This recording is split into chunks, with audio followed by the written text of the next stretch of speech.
Hello friends, how are you? Welcome to our YouTube channel Dhyan Commerce, the key of success. Please like, subscribe, share and press bell icon for notifications. Thank you. जय माता जी students. बच्चों, standard 12th के statistics में probability part हम पढ़ रहे हैं, जिसमें अब जो है लेक्चर उसमें हमें कुछ कंडीशनल प्रोबेबिलिटी इंडिपेंडेंट इवेंट से रिलेटेड पार्ट्स को ऑब्जर्व करना है। तो देख लेते हैं पहले उसकी कुछ थियरी, बाद में देखेंगे उसके एग्जांपल्स ऑन बोर्ड। तो प्रोबेबिलिटी में बच्चों अब हम देख लेते हैं कंडीशनल प्रोबेबिलिटी से रिलेटेड पार्ट, जिसमें सबसे पहले हम ऑब्जर्व कर लेते हैं कंडीशनल इवेंट क्या होता है। तो कंडीशनल इवेंट यानी एक इवेंट जब दूसरी इवेंट के ऊपर डिपेंड करती है तब उन्हें कहा जाता है कंडीशनल इवेंट। तो हम उसे ऑब्जर्व कर लेते हैं कि if A and B are any two events of a finite sample space U under the condition that event A has occurred.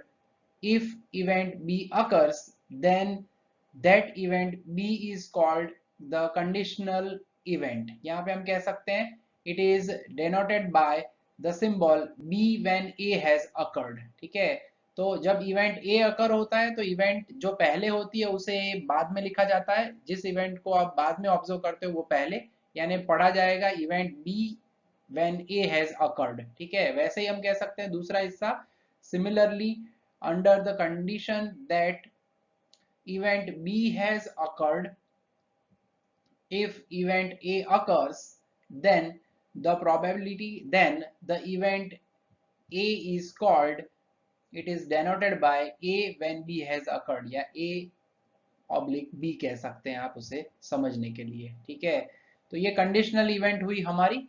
अब आगे बढ़ते हैं। अब हम देख लेते हैं लॉ ऑफ कंडीशनल प्रोबेबिलिटी, जो कि बहुत ही यूजफुल है हमारे सभी एग्जांपल्स के अंदर। यहाँ पे हम कहते हैं A and B are any two events of a finite sample space U and probability of A is greater than zero.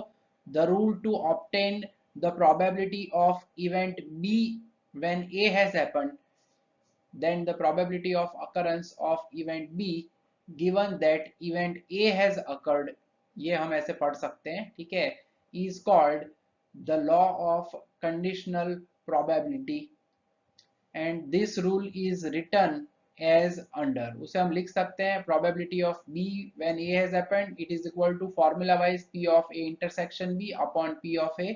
यहाँ पे P of A greater than zero, P of A is never going to be zero। ठीक है, वैसे ही अगर दूसरा case कहना है, similarly अगर हम कहते हैं that probability of conditional events A when B has happened, then उसे हम लिख सकते हैं P of A when B has happened is equal to P of A intersection B upon P of B and naturally P of B greater than zero। यहाँ पे याद रखना है जो डिनोमिनेटर में दिया जाए नीचे, वो जो इवेंट पहले हो चुकी है उसकी प्रोबेबिलिटी कभी भी जीरो नहीं होनी चाहिए, नेगेटिव नहीं होनी चाहिए, it should be always non negative. अब बच्चों जो हम ऑब्जर्व करने वाले हैं वो है हमारी इंडिपेंडेंट इवेंट्स, यानी जब अभी अभी आगे हमने जो ऑब्जर्व किया कंडीशनल इवेंट, वो हम ढूंढते हैं, उसकी प्रोबेबिलिटी ढूंढेंगे जब एक इवेंट दूसरे के ऊपर डिपेंड करती है। जब एक इवेंट दूसरे से कनेक्टेड जरा भी ना हो तब उन इवेंट्स को कहा जाता है इंडिपेंडेंट इवेंट। ठीक है, सपोज आप कॉइन टॉस करते हो और हेड मिले तो उसके बाद जरूरी नहीं है टेल्स ही आए, तो to getting a head in first trial, to getting a tail in any trial, they are always independent event। तो उसे अब डिफाइन करते हैं कि A and B are any two events of a finite sample space U।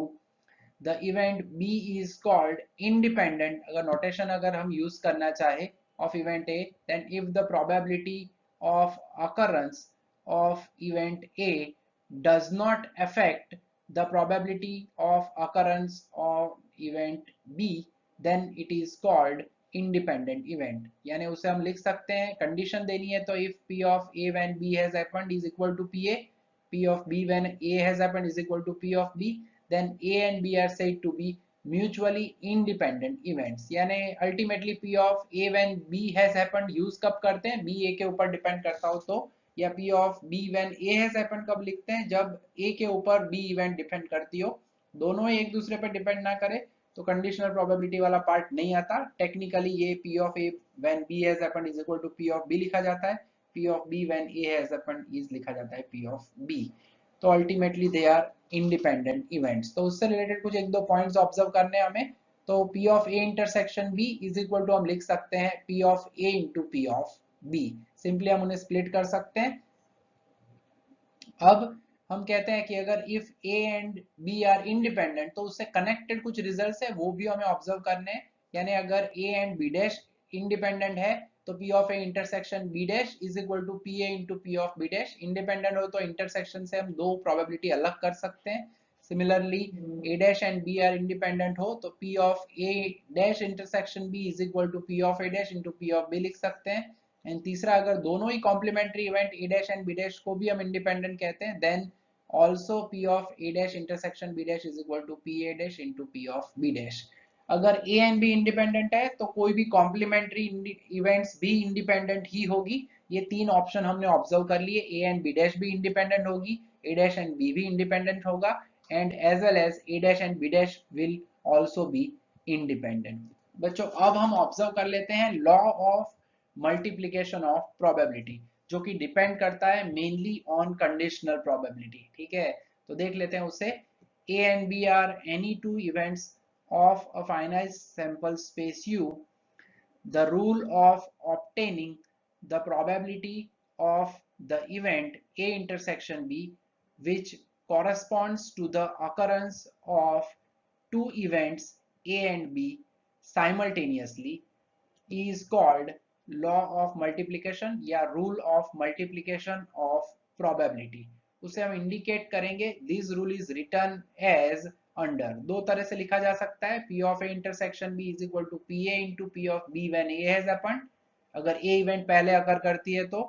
दूसरा option है P of A intersection B is equal to P of B पहले B event occur करे तो P of B into P of A when B has happened।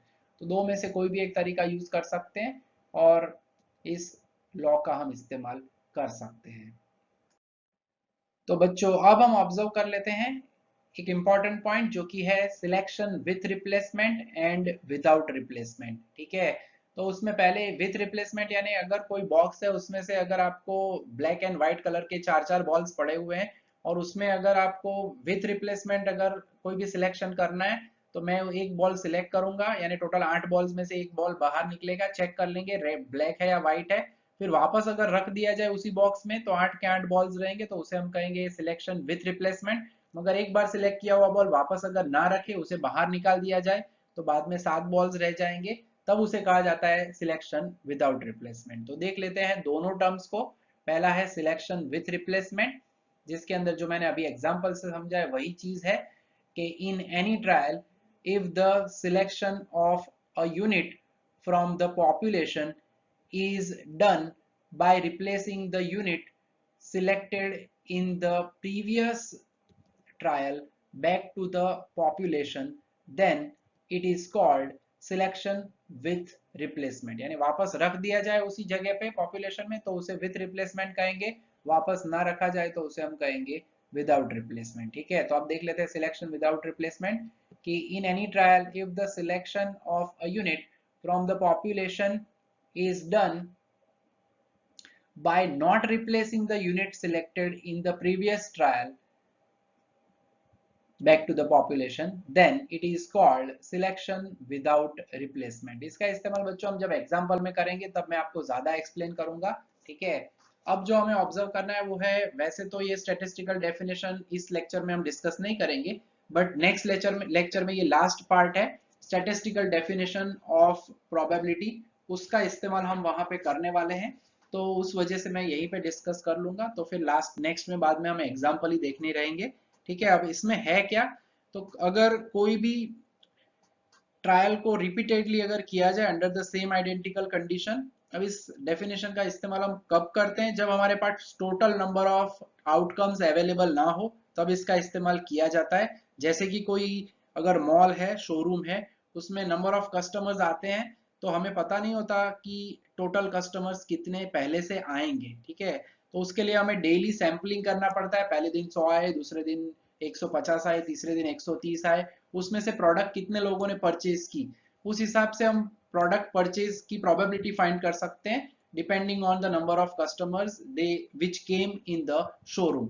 तो इन such case हम directly probability नहीं ढूंढ सकते, क्योंकि हमें पहले से पता नहीं होगा कितने कस्टमर्स आएंगे, टोटल नंबर ऑफ कस्टमर्स यानी n पता नहीं होगा, फेवरेबल यानी कितने परचेस करेंगे वो भी पता नहीं चलता, ठीक है। तो जब आपको टोटल आउटकम्स पता ना हो तब हम generally statistical definition of probability use कर सकते हैं, ठीक है।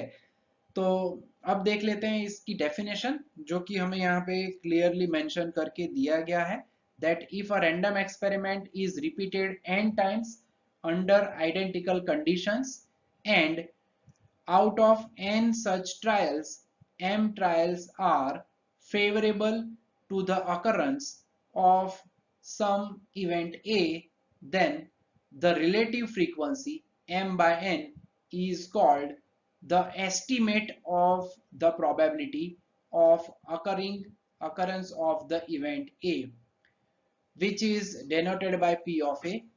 If the value of n is taken larger and larger and larger, that is if n tends to infinity, n को अगर बहुत ही बड़ा किया जाए, then the limiting value of the ratio m by n is taken as the probability of occurrence of event A.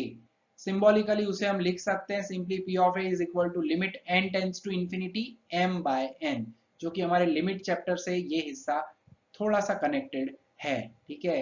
तो ये जब मैं एग्जांपल करवाऊंगा बच्चों तब आपको एग्जैक्टली एक्सप्लेन करूंगा। वैसे मैंने एग्जांपल तो दिया ही है कि सपोज पहले दिन जो है वो 100 कस्टमर है, उसमें से 50 कस्टमर ने प्रोडक्ट खरीदी तो वो प्रोबेबिलिटी 0.5 होगी। दूसरे दिन अगर 110 कस्टमर्स आए और उसमें से 60 कस्टमर्स ने प्रोडक्ट खरीदी तो 60 अपॉन 110 करेंगे। ऐसे ही आप प्रोबेबिलिटी फाइंड करते जाओ, n की वैल्यू बढ़ती जाए तो उसके ऊपर से एक एस्टिमेट लगा सकते हैं, एग्जैक्ट वैल्यू तो नहीं मिलती, तो उस प्रोबेबिलिटी को हम यूज कर सकते हैं हमारे पार्ट में। डेफिनेशन वो कही जाती है स्टैटिस्टिकल डेफिनेशन ऑफ प्रोबेबिलिटी, ठीक है। तो बच्चों अब देख लेते हैं हमारे कुछ एग्जांपल्स ऑन बोर्ड। तो बच्चों अभी अभी हमने आगे ऑब्जर्व किया पावर पॉइंट प्रेजेंटेशन में कंडीशनल प्रोबेबिलिटी को ऑब्जर्व किया, मल्टीप्लिकेशन लॉ ऑफ प्रोबेबिलिटी देखा एंड इंडिपेंडेंट इवेंट से रिलेटेड भी कुछ फैक्ट्स को ऑब्जर्व किया है। अब बच्चों हम उसी से रिलेटेड एग्जांपल्स को ऑब्जर्व करते हैं जिसमें हमें कंडीशनल प्रोबेबिलिटी यूज करने का मौका मिलेगा। कब पता चलेगा कि कंडीशनल प्रोबेबिलिटी यूज करनी है, क्वेश्चन में कैसे पता चलेगा, तो जब कोई एक इवेंट का अकरेंस पहले बताया जाए, या अगर क्वेश्चन देखे बच्चों तो यहाँ पे बताया two faced balanced die are thrown simultaneously, फिर कंडीशन दी जाए इफ करके दिया जाए, if one event occurs and then we want to find the probability of the other event which depends on first event, then हम use करते हैं conditional probability, ठीक है। तो सबसे पहले तो यहाँ पे 2 6 phased balanced या उसे हम unbiased कह सकते हैं, die are thrown simultaneously, जो डेटा दिया है हमें क्वेश्चन में। Then total number of ways कह सकते हैं, total number of sample points कह सकते हैं हम यहाँ पे, ठीक है। वैसे हमें पता है उसे हम कहने वाले हैं प्रोबेबिलिटी के लिए n कहेंगे, definition of probability that is 6⁻², 2 dice है यानी हमें मिलेंगे 36 एलिमेंट्स। अब बच्चों हमें यहाँ पे बताया गया है पहली कंडीशन, पहली जो इवेंट है sum of numbers on both dice is more than 7, तो हम कंसिडर करेंगे that event A, consider event A is equal to, लिखेंगे हम that event of getting sum of numbers, ये हम आगे भी ऑब्जर्व कर चुके हैं ऐसे examples, on both of dice या both the dice is more than 7। बच्चों मोर देन 7 का मीनिंग होता है 7 इंक्लूड नहीं करना है, यानी 8 9 10 11 या 12, ठीक है। 8 9 10 11 12 मिले वैसे केसेस ऑब्जर्व करने हमें यहाँ पे सबसे पहले, क्योंकि ये हमारी बेसिक पहली इवेंट दी गई है, इसी के ऊपर से डिपेंडेंट दूसरी इवेंट को हमें ऑब्जर्व करना है। तो इसमें 8 चाहिए, 1 की लाइन में तो 1 + 6 7 आएगा, नहीं ले सकते। देन 2 के साथ आप देखते हो तो 2 6 आएगा पहला एलिमेंट, ठीक है। फिर उसके बाद 2 वाला तो कोई आने वाला नहीं है, देन 3 5 होगा, 3 6 होगा, ठीक है। देन 4 जो है उसके साथ हम ले सकते हैं 4 4 4 5 एंड 4 6, ठीक है। आगे बढ़ते हैं। 5 के लिए हम ले सकते हैं 5 3 5 4 5 5 एंड 5 6। 6 में हम देख सकते हैं 6 + 2 8, देन 6 3, बाकी के सभी ले सकते हैं 6 4 6 5 एंड 6 6, मिला के टोटल 6 6 12 और 3 15। तो एलिमेंट जो है तो हम m कह सकते हैं, वो हो रहा है 15। Therefore probability of getting event A, उसकी प्रोबेबिलिटी होगी m/n यानी 15/36, ठीक है। इसे कन्वर्ट करना चाहे तो भी हम कर सकते हैं। Technically it is nothing but it is 5/12 लिख सकते हैं, लिखना चाहे तो, ठीक है। सो एक हिस्सा हो गया ये हमारा। अब वैसे आगे बढ़ते हैं। दूसरी इवेंट कौन सी बताई गई है, इसी को मद्देनजर रखते हुए हमें नेक्स्ट यानी कि find the probability that both the dice show same number, यानी 1 1 2 2 3 3 4 4 5 5 एंड 6 6, यानी पहली इवेंट कौन सी अगर होने वाली है A, उसके ऊपर से हमें B की प्रोबेबिलिटी फाइंड करनी है। यानी टेक्निकली कहे तो we want to find the probability of B when A has happened. Technically हमें लिखना चाहिए P of A intersection B divided by P of A। तो ये हमारी कंडीशनल प्रोबेबिलिटी की फॉर्मूला है बच्चों। तो P ऑफ A रेडी हो गया है। हमें P of A intersection B के लिए B में कितने एलिमेंट्स हैं वो ऑब्जर्व करेंगे। तो B यानी हम यहाँ पे कह सकते हैं इवेंट ऑफ गेटिंग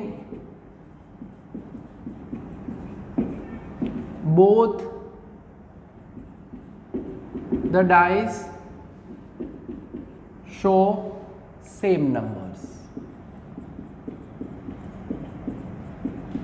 तो नेचुरली एलिमेंट हमारे होंगे 1 1 2 2 3 3 4 4 5 5 एंड 6 6। तो इसके लिए अगर कहें तो m = 6 होगा। Then probability of B will be again m/n यानी 6/36, ठीक है। तो B रेडी हो गया, उसकी प्रोबेबिलिटी रेडी हो गई। अब हमें एज यहाँ पे देख सकते हैं एज कि हमें प्रोबेबिलिटी फाइंड करनी है of getting event B when A has happened और A हैज अकर्ड। तो उसके लिए इंटरसेक्शन चाहिए। सो A इंटरसेक्शन B यानी हम कह सकते हैं इवेंट ऑफ गेटिंग इन दोनों का intersection, sum of the numbers more than 7, and करके लिख सकते हैं। हम कह चुके हैं पहले भी, एंड कहेंगे and both dice show same numbers. यानी टेक्निकली इजी काम है, उतना कष्टदायक काम नहीं होता। हमें इन दोनों में कॉमन एलिमेंट फाइंड करने हैं, ठीक है। तो 4 4 एक आएगा हमारे लिए, 4 4 उधर भी है, देन 5 5 आएगा एंड 6 6 आएगा, ठीक है।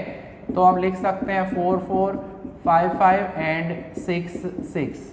तो इसके लिए फेवरेबल केस 3 हुए। So probability of A intersection B we can write it as m/n यानी 3/36 यानी 1/, हम कह सकते हैं 12, ठीक है। तो प्रोबेबिलिटी रेडी हो चुकी है। अब फाइनली अब हम ये पूरा सेंटेंस लिख सकते हैं, इसे हम कह सकते हैं कंडीशनल प्रोबेबिलिटी। तो B when A has happened जो इवेंट है उसमें हम यही कह सकते हैं, ठीक है। प्रोबेबिलिटी यानी हम यहाँ पे कहना चाहे तो event of getting same numbers on both dice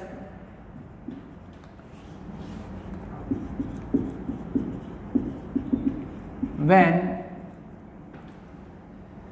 ऊपर वाला जो है when the sum of numbers on two dice is more than 7, ठीक है। तो ये मैंने when करके लिखा है, वहां पे if करके पूछा था।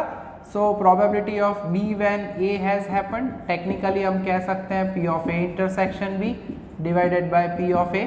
A इंटरसेक्शन B की प्रोबेबिलिटी है 1/12, P of A जो है उसकी प्रोबेबिलिटी है 5/12। डिनोमिनेटर का डिनोमिनेटर ऊपर जाता है, मल्टीप्लाई में जाएगा ऊपर, सो 12/5।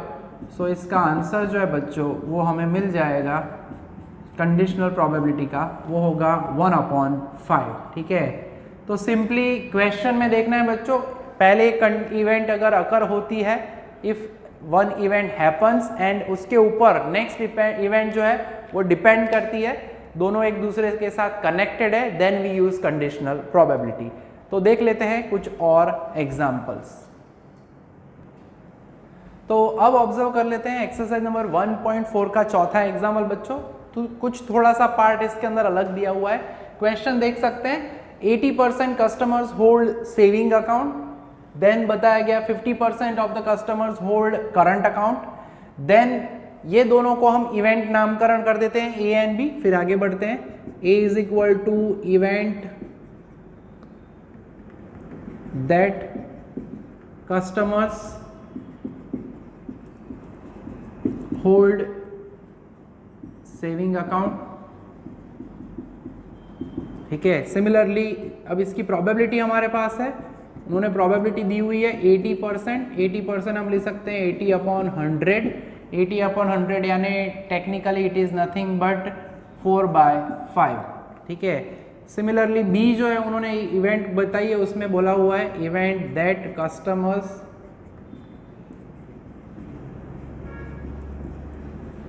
होल्ड करंट अकाउंट,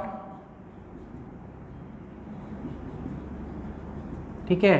तो उसकी प्रोबेबिलिटी उन्होंने रेडीमेड दी हुई है, वो बताया हुआ है हमें 50%, यानी 50/100 लिख सकते हैं, यानी 1/2 कह सकते हैं। अब नेक्स्ट जो है वो बताया गया है 90% of the customers had at least one of the two accounts. At least जब भी आता है तब याद रखना है ए यूनियन बी कह सकते हैं, ठीक है।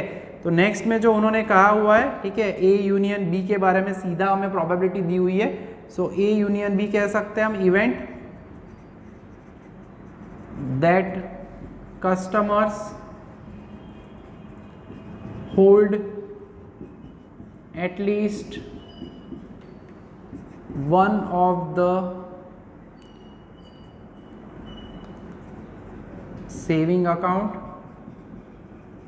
एंड करंट अकाउंट, दोनों में से कोई भी एक अकाउंट वो होल्ड करते हैं और उसकी प्रोबेबिलिटी उन्होंने हमें दी हुई है विच इज़ गिवन एज 90%, यानी 9/10, ठीक है।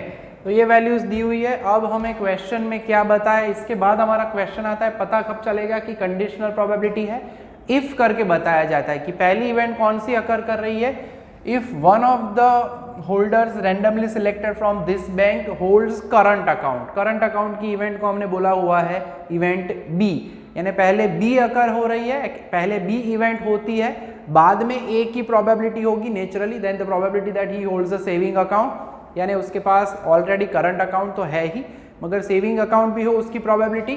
तो जो इवेंट पहले अकर करती है बच्चों उसे हम नीचे लिखते हैं और जो बाद में उसे हम ऊपर लिखेंगे, यानी technically we will use the multiplication law of probability, conditional probability की फॉर्मूला यूज करेंगे जिसके लिए हमें चाहिए होगा probability of A intersection B. और लास्ट सम में तो डाई वाला पार्ट था, हमने कॉमन निकाल लिया तो इंटरसेक्शन की प्रोबेबिलिटी मिल गई।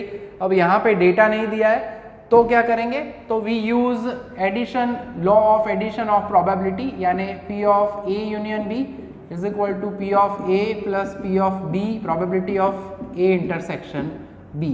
एंड हमारे पास दो वैल्यू तो तीन वैल्यू तो बाकी की है, A union B is nothing but 9/10, P of A जो है वो है 4/5, पी ऑफ बी है 1/2 minus probability of A intersection B. तो शिफ्ट करेंगे इसे लेफ्ट में, एट द सेम टाइम 9/10 को राइट साइड में शिफ्ट करेंगे हम। सो 4/5 1/2 minus 9/10, so 10 is the LCM, ठीक है। सो दिस विल बी 8 + 5 - 9, तो ये हो जाएगा 4/10, 4/10 यानी हम लिखेंगे उसे 2/5। सो ये मिल गई हमें प्रोबेबिलिटी, ठीक है। अब इवेंट A बाई B या A when B has happened, ठीक है, बोला जाएगा ऐसे, उसे हम डिफाइन कर चुके हैं जैसे यहाँ पे कहा गया है, यानी इवेंट हम अगर शॉर्ट में लिखना चाहे event of happening, event of happening naturally कह सकते हैं event that person holds saving account when he already holds current account, ठीक है।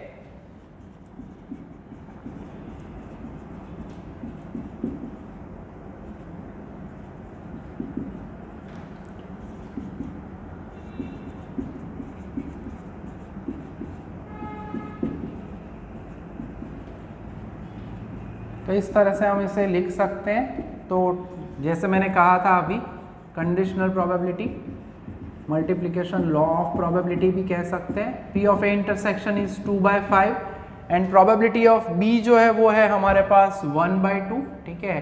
तो डिनोमिनेटर का डिनोमिनेटर पलट जाएगा, यानी ऊपर हो जाएगा 2/1।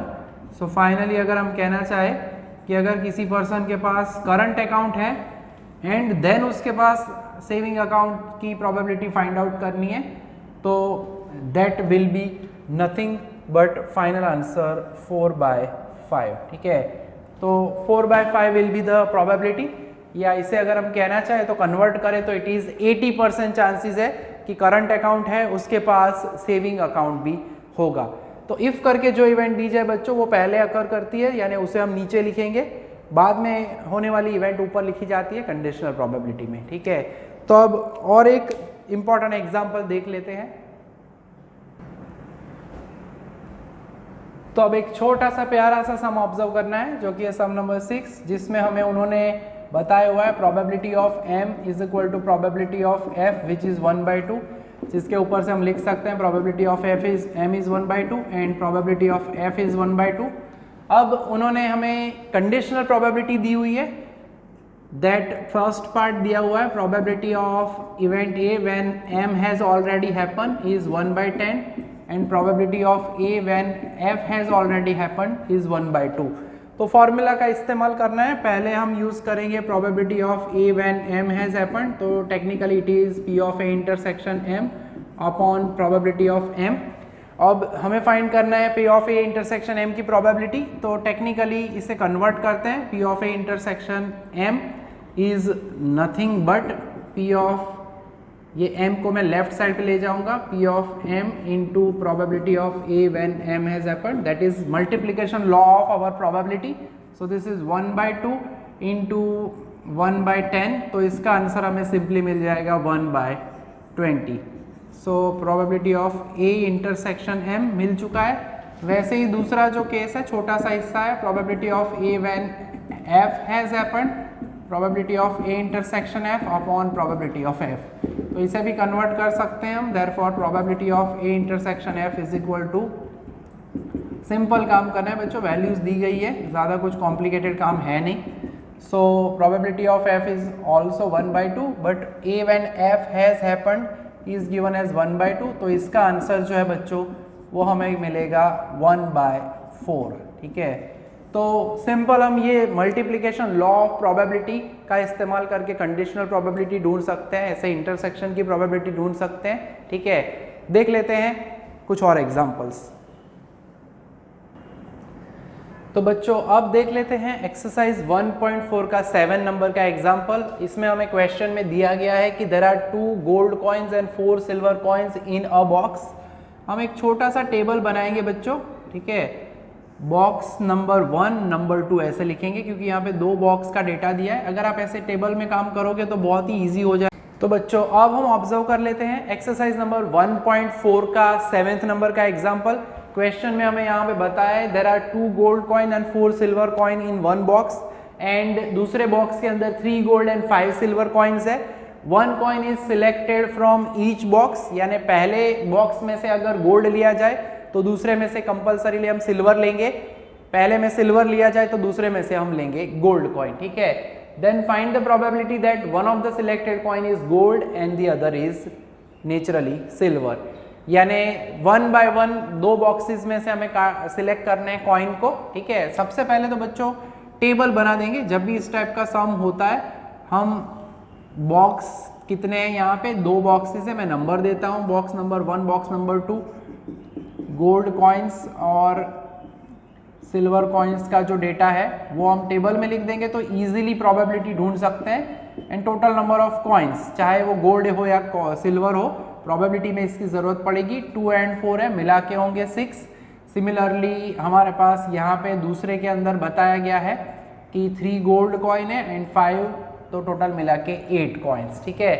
तो प्रोबेबिलिटी हमें ढूंढनी है, यहाँ पे कॉइन गोल्ड कॉइन है and the other is silver coin, तो उसे कंसिडर कर देते हैं। A is equal to event that one of the selected coins is a gold coin and the other is a silver coin। ठीक है, अब इसमें दो चांसेस हो सकते हैं। ठीक है, फर्स्ट कॉइन जो है बच्चों वो अगर गोल्ड आया तो दूसरा मुझे नेक्स्ट बॉक्स में से लेना पड़ेगा सिल्वर। ठीक है, अगर पहला सिल्वर आया तो दूसरा मुझे लेना पड़ेगा गोल्ड। तो वो इवेंट्स हम ऑब्जर्व करेंगे। हम पहले का नामकरण कर देते हैं। पहली इवेंट है, सपोज G1 कह दूंगा मैं, event of getting a gold coin from box number 1। ठीक है, अब इसकी प्रोबेबिलिटी ढूंढनी है बच्चों। तो प्रोबेबिलिटी में क्या होगा, फेवरेबल केस, हमारे पास 2 गोल्ड कॉइन है, उसमें से हम एक गोल्ड कॉइन सिलेक्ट करेंगे। टोटल कॉइन्स है 6 में से एक सिलेक्ट होगा, यानी टेक्निकली 2/6। इसकी प्रोबेबिलिटी हो जाएगी 1/3। यानी पहले बॉक्स में से अगर मैं गोल्ड लेता हूं, ठीक है, तो उसकी प्रोबेबिलिटी हुई, यानी अब नाम देंगे S1 इवेंट ऑफ गेटिंग। अगर पहले में से सिल्वर लेते हैं, इवेंट ऑफ गेटिंग और सिल्वर कॉइन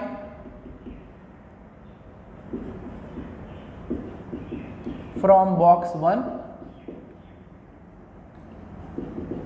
तो उसकी प्रोबेबिलिटी में हम सेम कॉन्सेप्ट देखेंगे। सिल्वर कॉइन 4 है, 4 में से एक, क्योंकि एक ही सिलेक्ट करना है, अपॉन 6C1, सो ये होगा 4/6, यानी इसकी प्रोबेबिलिटी होगी 2/3। ठीक है, यानी अगर पहले बॉक्स में से गोल्ड आया, दूसरे में से सिल्वर सिलेक्ट करना है, प्रोबेबिलिटी हमें उस टाइप की चाहिए इसलिए। ठीक है, इट मे बी पॉसिबल दूसरे में भी गोल्ड आ सकता है, बट वो हिस्सा हमें ऑब्जर्व नहीं करना है। अब हमें पहले बॉक्स में से 2 गोल्ड एंड सिल्वर के कॉइन मिल चुके हैं।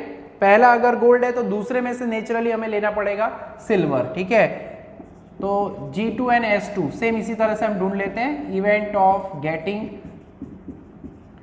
A gold coin from second box number 2। अब आप देख सकते हो प्रोबेबिलिटी के लिए, जैसे मैंने कहा गोल्ड कॉइन 3 है तो 3C1 अपॉन टोटल है 8, यानी 8C1, तो इसकी प्रोबेबिलिटी सीधी हो जाएगी 3/8। उसी तरह से अगर दूसरा कॉइन हमें सिल्वर लेना है, यानी कि सिल्वर कॉइन को सिलेक्ट करना है, इवेंट ऑफ गेटिंग और silver coin from second box. ठीक है, तो उसकी प्रोबेबिलिटी भी जैसे अभी हमने ढूंढा वैसे ही ढूंढ सकते हैं। सिल्वर कॉइन 5 है, यानी 5C1 अपॉन 8C1, सो इसकी प्रोबेबिलिटी होगी 5/8। ठीक है, अब जो ऑप्शन है बच्चों इसके अंदर ए के लिए जो हम कह रहे हैं प्रोबेबिलिटी ऑफ ए, उसमें 2 ऑप्शन होंगे, जैसे कि मैं कह ही चुका हूं आगे कि या तो पहला कॉइन गोल्ड कॉइन बॉक्स 1 में से आएगा, गोल्ड कॉइन हो, तो सेकंड जो लेना पड़ेगा वो होगा सिल्वर। यानी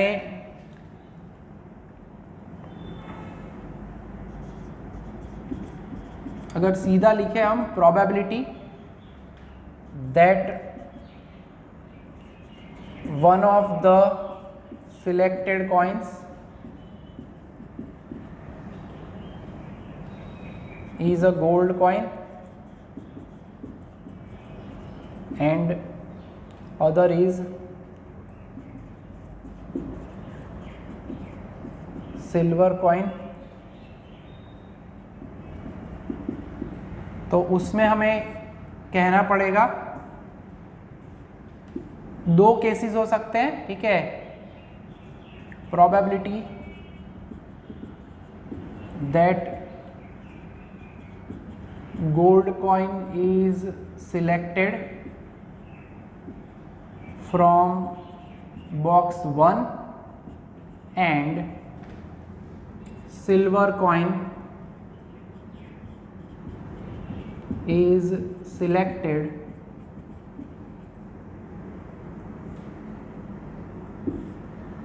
from box 2। प्रोबेबिलिटी हो तो प्लस करते हैं, इवेंट लिखनी है तो यूनियन करके कह सकते हैं। सिमिलरली दूसरा केस है, दैट इज दूसरा चांस है कि प्रोबेबिलिटी दैट हम कह सकते हैं कि अगर पहला सिल्वर है, ठीक है, silver coin is selected from box 1 and gold coin is selected from box number 2. So technically इसे हम कह सकते हैं, अगर नोटेशन में पूरा में लिखना चाहूँ तो P of A is equal to probability of, event के नाम दे चुके हम, बॉक्स में से 1 में से गोल्ड मिले तो उसे हम G1 कह चुके हैं.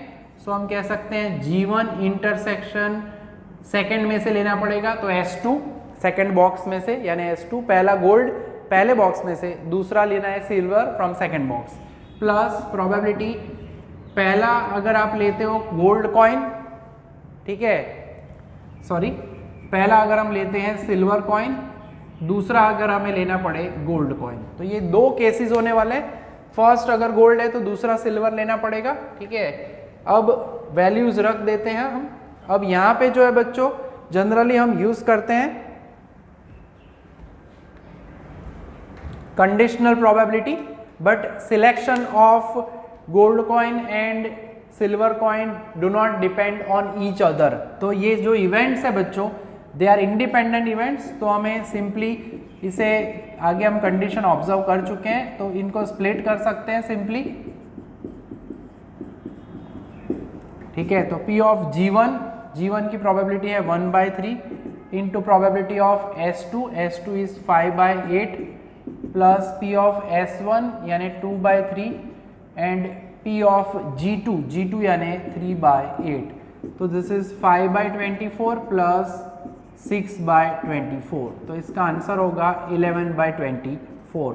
टेक्निकली हम अगर कहते हैं कि एक गोल्ड कॉइन है and the other silver coin है, पहले में से गोल्ड कॉइन सिलेक्ट किया, दूसरे के ऊपर वो डिपेंड नहीं करते हैं. यहाँ पे अगर मेंशन करना चाहते हो तो आप कर सकते हो.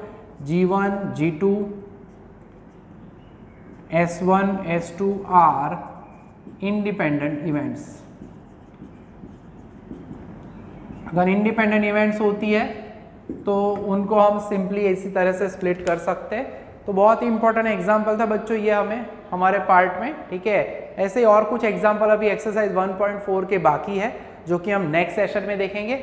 आज के सेशन में बच्चों ये जितने सम्स करवाए वैसे सम्स देख लो और इलस्ट्रेशन भी है इसके जैसे, वो भी आप ऑब्जर्व कर पाओगे. तो यहाँ तक का काम रखेंगे बच्चों आज के सेशन में. जय माता जी, thank you and take care.